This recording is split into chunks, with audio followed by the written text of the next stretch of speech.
Hello students,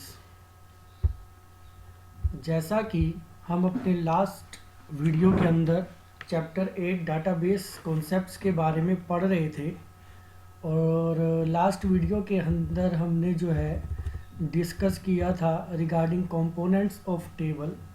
ध्यान रखिएगा, ये बहुत ही इम्पोर्टेंट टॉपिक है जिसके बारे में पेपर में पूछा जा सकता है कि कंपोनेंट्स ऑफ टेबल कौन कौन से होते हैं, या अलग से भी एक एक दो दो नंबर में आपसे डेफिनेशंस पूछी जा सकती हैं।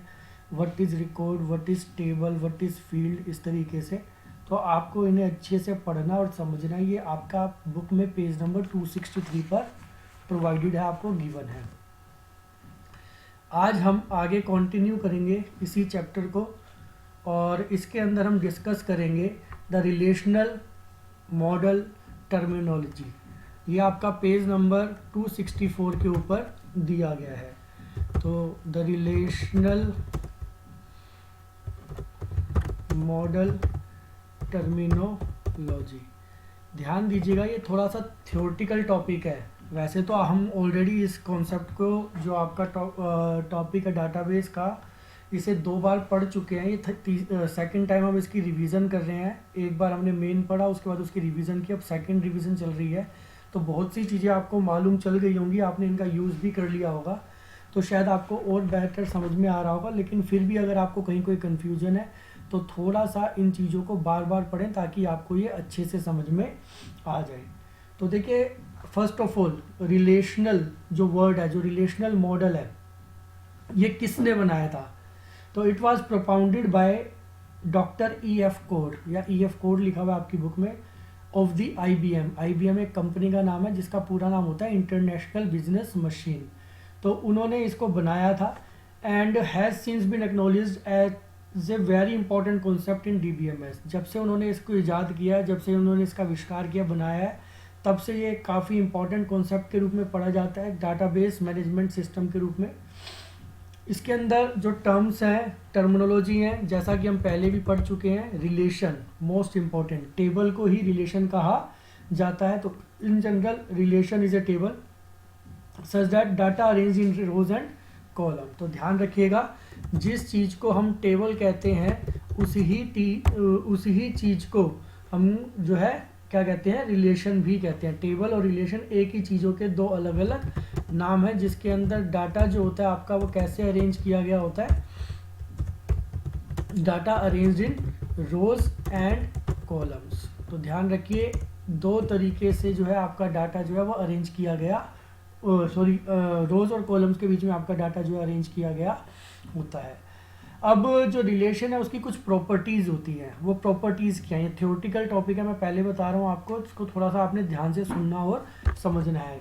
अपनी बुक में आप पेज नंबर 264 के ऊपर इसे देख सकते हैं। पहली property, in a given column of table all items are of the same kind whereas items in different columns may not be of the same kind. देखिए, हमने पिछली क्लास में, पिछली वीडियो में भी इसके बारे में डिस्कस किया था। अगर आपकी एक टेबल है, जैसा कि आपको पेज नंबर 262 के ऊपर 3 टेबल्स दिखाई गई हैं। अगर मान लीजिए मैं आइटम टेबल को डिस्कस करूं, तो आइटम नंबर जो कि पहली फील्ड है, जो कि पहला कॉलम है, उसमें सभी आपके आइटम नंबर ही लिखे जा सकते हैं। आइटम नेम या प्राइस नहीं लिखा जा सकता, जो कि दूसरी फील्ड्स हैं, दूसरे कॉलम्स हैं इस टेबल के। इसी तरह आइटम नेम के अंदर सिर्फ और सिर्फ आइटम नेम ही लिखे जा सकते हैं। प्राइस के अंदर सिर्फ प्राइस ही लिखा जा सकता है। तो यही चीज़ यहाँ पर आपको डिस्क्राइब की गई है, बताई गई है कि कॉलम के अंदर एक ही प्रकार की सेम काइंड ऑफ जो इन्फॉर्मेशन है वही लिखी जा सकती है, अलग अलग प्रकार की इन्फॉर्मेशन नहीं लिखी जा सकती। दूसरा, for a row each column must have an atomic indivisible value and also for a row.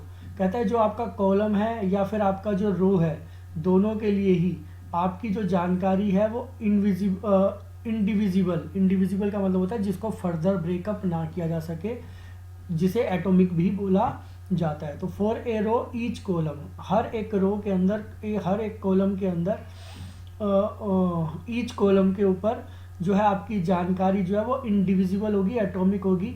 And also for a row and column can not have more than 1 value, और कॉलम के अंदर एक से ज़्यादा वैल्यू नहीं लिखी जा सकती। अगर आप पेज नंबर 264 के ऊपर ही देखें, नीचे भी आपकी कुछ टेबल्स के एग्जांपल दिए हैं।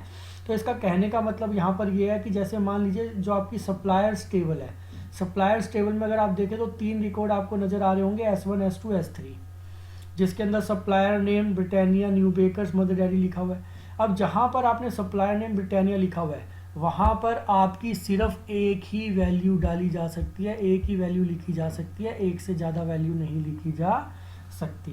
तो यह इम्पॉर्टेंट है, समझ लें इसको कि आपकी जो वैल्यू है वो एक ही लिखी जाएगी। यहाँ पर अगर मैं चाहूँ पार्ले भी लिख दूँ, कैडबरी भी लिख दूँ या और नाम लिख दूँ तो ऐसा नहीं है।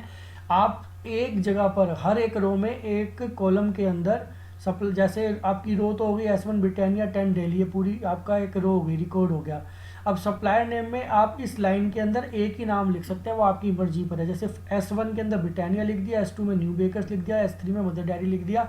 डैट मीन्स हर एक रो में सप्लायर नेम के अंदर एक ही नाम लिखा जा सकता है, जिसको कि यहाँ बोला गया इनडिविजिबल या एटॉमिक। अब न्यू बेकर्स एक कंपनी का नाम है, वो 2 वर्ड तो है लेकिन कंपनी एक ही है। इसी तरीके से मदर डेयरी 2 वर्ड्स तो है लेकिन कंपनी एक ही है। तो इंडिविजुअल वैल्यू जिसको फर्दर ब्रेक नहीं किया जा सकता, ऐसा हम यहाँ पर वैल्यू देंगे। All rows of a relation are distinct. आपकी जो रोज होती हैं वो क्या होती है, डिस्टिंक्ट होती है, मतलब दूसरे से अलग होती है। सारी रोज मतलब एक रो में जो जानकारी लिखी है वो दूसरी रो की सभी वैल्यू से मैच नहीं करेगी, कम से कम एक जगह पर तो जरूर अलग होगी, एक फील्ड में, एक कॉलम में। That is a relation does not contain 2 rows which are identical in every column. That means हर एक कॉलम के अंदर उनकी वैल्यू सेम नहीं पाएंगी। That is each row of the relation can be uniquely identified by its content. That means जो आपकी हर एक रो है रिलेशन के अंदर वो उस पर्टिकुलर फील्ड की सहायता से, उस कॉलम की सहायता से यूनिकली आइडेंटिफाई की जाएगी। There is no order maintain for rows inside a relation. ध्यान रखिएगा, रोज के लिए कोई ऑर्डर मेंटेन नहीं है, हम किसी भी रो को कहीं भी लिख सकते हैं। मान लीजिए जैसे कि ये सप्लायर्स टेबल है, इसमें S3 पे मदर डेयरी लिखा हुआ है, हम इसको चाहें तो फर्स्ट नंबर पे जहाँ पर S1 ब्रिटानिया लिखा है वहाँ पे भी लिख सकते हैं। यहाँ पे S2 लिखा हुआ है न्यू बेकर्स, वहाँ भी लिख सकते हैं। तो कोई मेंटेनेंस नहीं है इस तरीके का कि भाई आपको किसी पर्टिकुलर रो को किस जगह पे लिखना है। That is we can not retrieve anything by saying that from row number 5 column name is to be accessed. तो हम कॉलम नंबर से किसी भी रो को एक्सेस नहीं कर सकते। रो जो है वो अलग अलग ही मानी जाएंगी और वो कहीं भी लिखी जा सकती हैं। नेक्स्ट है the columns of a relation are assigned distinct names and the ordering of these columns is immaterial. Columns जो होते हैं रिलेशन के अंदर उनको भी नाम जो दिए जाते हैं वो अलग अलग दिए जाते हैं। 2 कॉलम्स का एक जैसा नाम नहीं हो सकता। और ordering of this column is immaterial, इसका मतलब भी वही है कि इनका ऑर्डर भी आगे पीछे किया जा सकता है। For example supplier number first place पे दिया हुआ है सप्लायर टेबल में, सप्लायर नेम दूसरे नंबर पे दिया हुआ है, तो ऐसा नहीं है कि इनको आगे पीछे नहीं किया जा सकता। अगर हम चाहें तो इनको आगे पीछे भी कर सकते हैं। सबसे पहले सिटी लिख दे, फिर स्टेटस लिख दे, फिर सप्लायर नंबर, फिर लास्ट में सप्लायर नंबर लिख दे, तो ऐसा भी लिखा जा सकता है। नेक्स्ट जो है आपका वो है डोमेन, जिसके बारे में शायद हम पहले भी पढ़ चुके हैं, एक बार दोबारा पढ़ लेते हैं यहाँ पर। A domain is a pool of values from which the actual values appearing in a given column are drawn. किसी कॉलम के अंदर जो वैल्यूज आ रही होती हैं, जहाँ से उन वैल्यू को पिक किया जाता है, उस जगह को डोमेन कहा जाता है, जो कि एक स्पेसिफिक एक सेट ऑफ वैल्यूज होती है जिनमें से ही उसकी वैल्यू आ सकती है। फॉर एग्जाम्पल पेज नंबर 264 पे फिगर नंबर 8.7 में अगर आप नोटिस करें तो ऊपर एक सर्कल बना हुआ है, सप्लायर नंबर्स डोमेन लिखा हुआ है यहाँ पर। इस डोमेन में अगर आप देखें तो कुछ नाम नंबरिंग दी हुई है, S1 S2 S4 S6 S3 S7 इस तरीके करके। और अगर आप नोटिस करें तो 2 टेबल्स है हमारे पास, एक शिपमेंट्स नाम की है, एक सप्लायर नाम की है। जो भी वैल्यूज़ अगर आप चेक करेंगे तो वो इस डोमेन में से, अर्थात इन सर्कल में से ही उन जगहों पे आई हुई है, उन दोनों टेबलों के अंदर आई हुई है। इससे बाहर की कोई भी वैल्यू उपलब्ध नहीं है। तो एक प्रकार से एक सेट ऑफ वैल्यू जिनमें से आपकी टेबल के अंदर वैल्यूज़ को एक्सेस किया जाता है, उसी ही को डोमेन कहा जाता है। आई थिंक आप समझ पा रहे होंगे इन चीज़ों को। नेक्स्ट मोस्ट इम्पॉर्टेंट टपल, जिसको हम पहले भी पढ़ चुके हैं, जो कि रो भी कहलाती है। ध्यान रखिएगा, ये याद रखने वाली बात है। 1 मार्क क्वेश्चन के अंदर यूजली ये पूछ लिया जाता है, टपल और रो एक ही चीज़ है। तो rows of a table that means relation are generally referred to as tuple. तो रो को ही टपल कहा जाता है या रिकॉर्ड भी कहा जाता है। नेक्स्ट है attribute. The column of a tables that means relation are generally refer to as attributes. तो ये आपको याद करनी है ये चीज़ें, एक एक मार्क्स के अंदर ये क्वेश्चन आपके पेपर के अंदर पूछे जाते हैं। तो एट्रीब्यूट जो है वो क्या होता है, कॉलम। कॉलम जिसे हम फील्ड भी कह देते हैं कई बार, वैसे जो हेडिंग होते हैं उसको फील्ड कहते हैं, लेकिन आप चाहें तो फील्ड भी यहाँ पे कह सकते हैं। तो एक तरीके से जो कॉलम्स हैं उनको टेबल के अंदर एट्रीब्यूट कहा जाता है।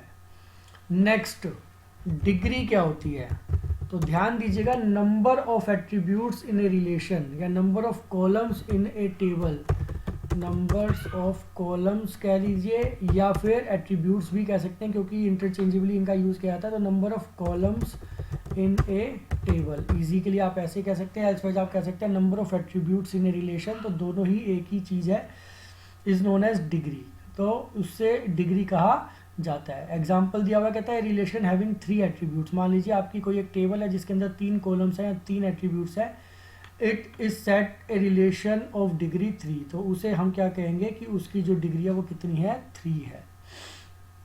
Similarly relation having n attributes, अगर किसी टेबल के अंदर n एट्रीब्यूट्स हैं, n कॉलम्स हैं, तो उसकी जो डिग्री है वो कितनी कहलाएगी, n कहलाएगी। इसी तरीके से एक अनदर टर्म है यहाँ पर कार्डिनलिटी। कार्डिनलिटी का क्या मीन्स है, नंबर ऑफ टपल्स या नंबर ऑफ रोज। इजी करने के लिए आप ऐसे कह सकते हैं number of rows in a table is known as cardinality, या दूसरे तरीके से कह सकते हैं number of tuples in a relation is known as cardinality. For example cardinality of a shipment relation, वैसे यहाँ पे दिया नहीं हुआ, शिपमेंट के अंदर यहाँ पर हमारे पास जो है टोटल 5 ही जो रोज या टपल दी हुई है, बाई चांस यहाँ 9 लिख दिया गया, ये शायद प्रिंटिंग मिस्टेक है। तो जितनी नंबर ऑफ रोज होती है किसी टेबल के अंदर उतनी ही उसकी कार्डिनलिटी कहलाती है। जबकि सप्लायर के अंदर हम जो देख पा रहे हैं वो 3 रोज है, तो यहाँ पर 5 लिख दिया गया, तो आप इसको भी करेक्ट कर सकते हैं। यहाँ पर इसका आंसर जो है वो 3 होगा। डैट मीन्स जितने नंबर ऑफ रोज उतनी ही उसकी कार्डिनलिटी कहलाती है। तो इस तरीके से ये कुछ इंपॉर्टेंट टर्मिनोलॉजी है, टर्म्स हैं जो कि हम DBMS के अंदर या RDBMS के अंदर यूज़ करते हैं, जिनके बारे में आपको पता होना चाहिए और आपके पेपर में 1-1, 2-2 नंबर के अंदर इनके बारे में पूछा जाता है। नेक्स्ट है प्रॉपर्टीज ऑफ ए रिलेशन। जैसे अभी हमने डिस्कशन किया रिलेशन क्या होती है, टपल क्या होती है, तो कुछ प्रॉपर्टीज भी हैं इनकी, तो एक एक करके हम इसके बारे में डिस्कशन कर रहे हैं यहाँ पर। तो प्रॉपर्टीज ऑफ रिलेशन में सबसे पहले बात करते हैं properties of columns, that means attributes की। The sequence that means ordering of column is insignificant. अभी हमने पहले भी इसके बारे में पढ़ा कि आपका कोई भी कॉलम, दैट मीन्स जब आप टेबल बनाते हैं तो उसके अंदर वो किसी भी स्थान पर हो सकता है, उसका कोई महत्व नहीं है कि कौन सा कॉलम पहले नंबर पे है या कौन सा अंतिम उसमें है, पोजीशन पर है। तो this property state that the ordering of the column in the relation table has no meaning, columns can be retrieved in any order and in various sequences. तो आप उसे किसी भी ऑर्डर के अंदर लिख सकते हैं। Next, each column has a unique name. Column का नाम जो है वो यूनिक, ये भी हमने पढ़ा अभी 2-4 मिनट पहले ही।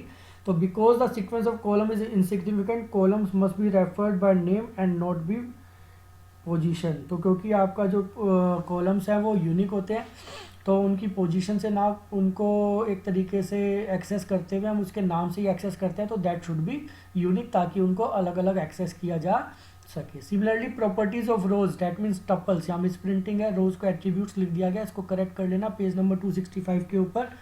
प्रॉपर्टीज ऑफ रोज ब्रैकेट में एट्रीब्यूट्स लिखा हुआ है, यहाँ पर एट्रीब्यूट्स नहीं टपल्स लिखाना जाना चाहिए, बिकॉज रोज को क्या कहा जाता है, टपल्स कहा जाता है। So each row is unique, that means distinct. हर एक जो रो होती है वो आपकी क्या होती है, डिस्टिंक्ट। ये भी हमने अभी पढ़ा कुछ देर पहले। दैट मीन्स अगर एक रो में आपकी जो एक सिंगल रो है उसके अंदर 4 कॉलम की अलग अलग वैल्यूज है, तो चारों तो नहीं, लेकिन कम से कम एक उनमें से ऐसा कॉलम की वैल्यू जरूर होनी चाहिए जो सब में अलग हो, जिसको कि प्राइमरी की भी कहा जाता है या यूनिक की भी कहा जाता है। तो this property ensure that no 2 rows in a relation table are identical, there is at least 1 column और set of columns the value of which uniquely identify each row in the table. अगर एक है तो बहुत अच्छी बात है, अगर नहीं है तो कुछ कॉम्बिनेशन हो सकता है, सेट ऑफ रोज हो सकती हैं आपकी जिनके अंदर इस तरीके की आपकी वैल्यूज होंगी, कॉम्बिनेशन ऑफ कॉलम्स हो सकते हैं जिनके अंदर वैल्यूज यूनिक होगी, जिसकी सहायता से हम किसी भी पर्टिकुलर रो को यूनिकली एक्सेस कर सकें। नेक्स्ट है प्रॉपर्टीज ऑफ रिलेशन। अभी हमने बात की properties of attribute, properties of tuples के बारे में, अब बात करने जा रहे हैं properties of relation as a whole table में क्या प्रॉपर्टी होनी चाहिए। वैल्यूज आर एटॉमिक, वैल्यूज जो है वो इंडिविजिबल होनी चाहिए, एटॉमिक होनी चाहिए, डैट मीन्स ब्रेकअप नहीं होनी चाहिए। It implies that columns and rows in a relation table can not contain group और arrays of values, that means एक जगह पर एक सिंगल वैल्यू होगी, एक से ज़्यादा वैल्यू नहीं होगी। ग्रुप ऑफ वैल्यूज या अरेज, अरेज का मतलब भी ग्रुप ऑफ वैल्यूज ही होता है, नहीं होंगी। A row cannot contain multiple values for the phone number। जैसे कि आपने नोटिस किया होगा कि कई बार एक ही व्यक्ति के एक से अधिक टेलीफोन नंबर होते हैं, तो जब आप टेबल के अंदर DBMS के थ्रू टेलीफोन नंबर नोट करेंगे तो आप सिर्फ एक ही लिखेंगे, एक से ज़्यादा नहीं नोट करेंगे। तो टेलीफोन हर एक जो है वो आपकी फील्ड जो है वो यूनिक होगी, एटॉमिक होगी, सॉरी यूनिक तो नहीं, एटॉमिक होगी।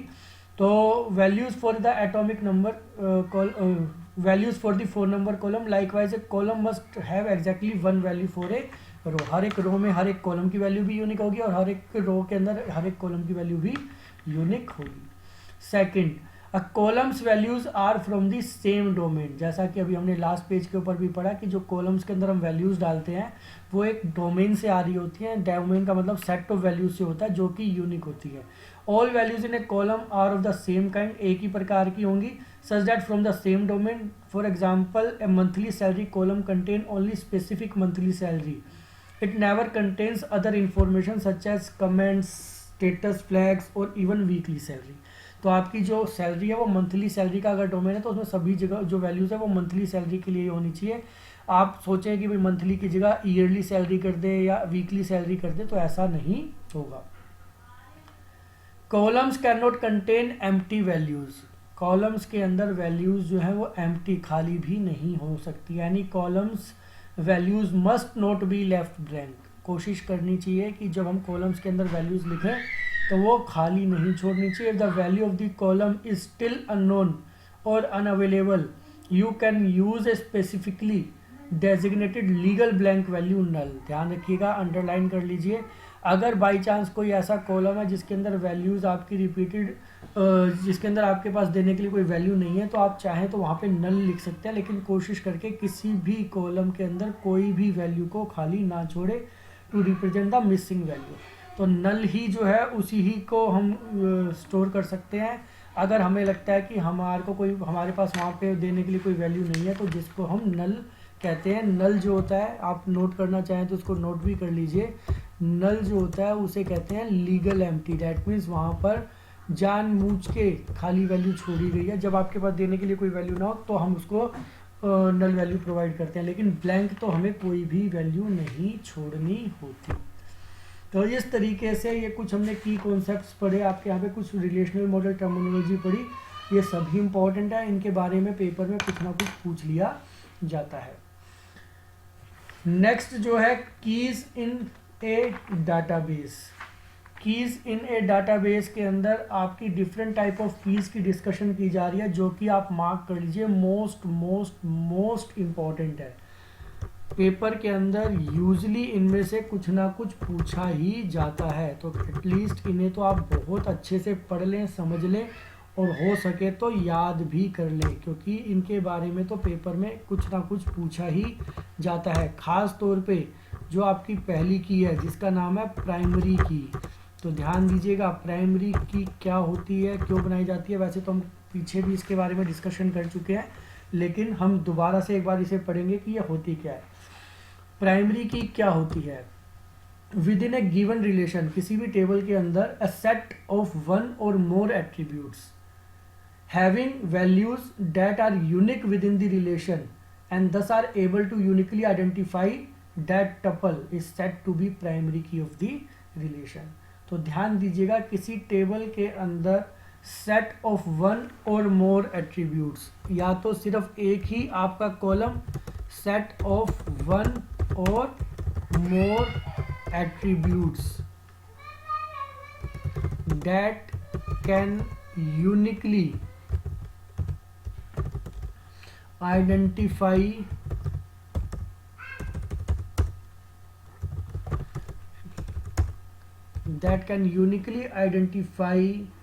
टपल्स या रो कह लीजिए आप आसानी के लिए, रोज विद इन ए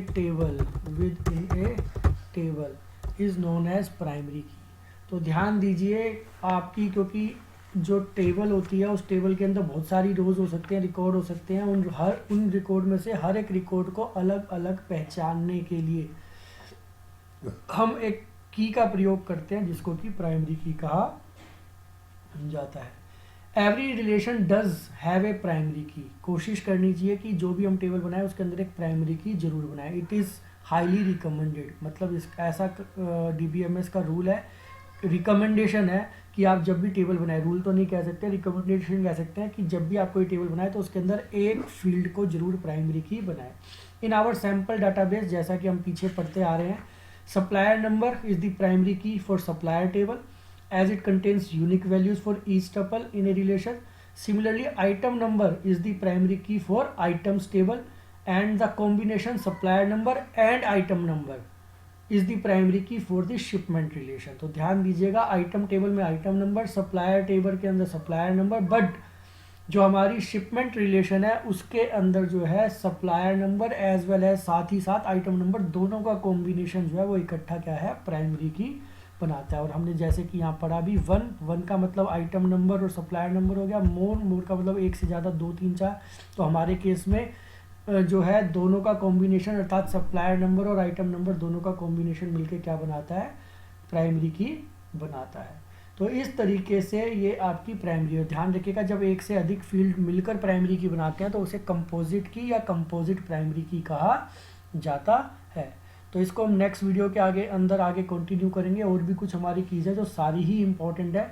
तो अभी तो ये वीडियो ज़्यादा बड़ा हो जाएगा, तो इसे हम नेक्स्ट वीडियो के अंदर जो है कंटिन्यू करेंगे। Thank you.